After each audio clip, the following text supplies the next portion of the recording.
আসসালামু আলাইকুম। এখন প্রাকৃতিক পরিবেশে ইয়োগা ফর লাইফের ছোট্ট কিছু টিপস নিয়ে আপনাদের কাছে এসেছি। প্রথমে শুরু করবেন কপালভাতি প্রাণায়াম দিয়ে।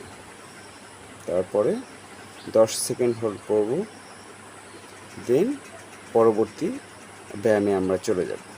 দেখুন কীভাবে করছি।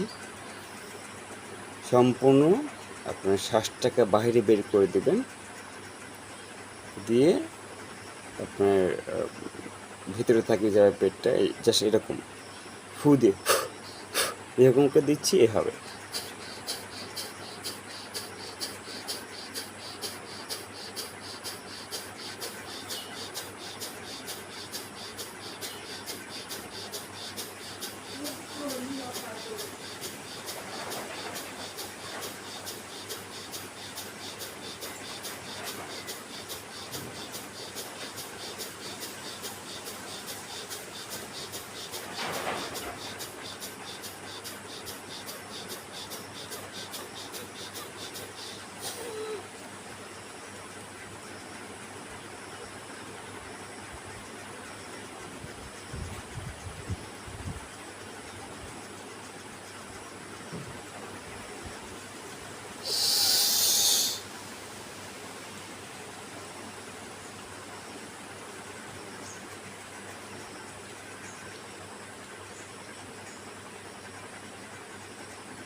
দশ সেকেন্ড আমরা প্রাণায়ামে চলে যাব।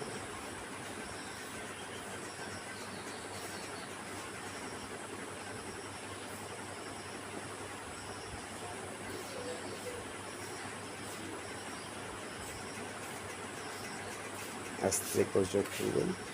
পরবর্তী ব্যায়ামটা আমি দেখিয়ে দিচ্ছি। আবার ইয়োগা ফর লাইফের সাথে থাকুন।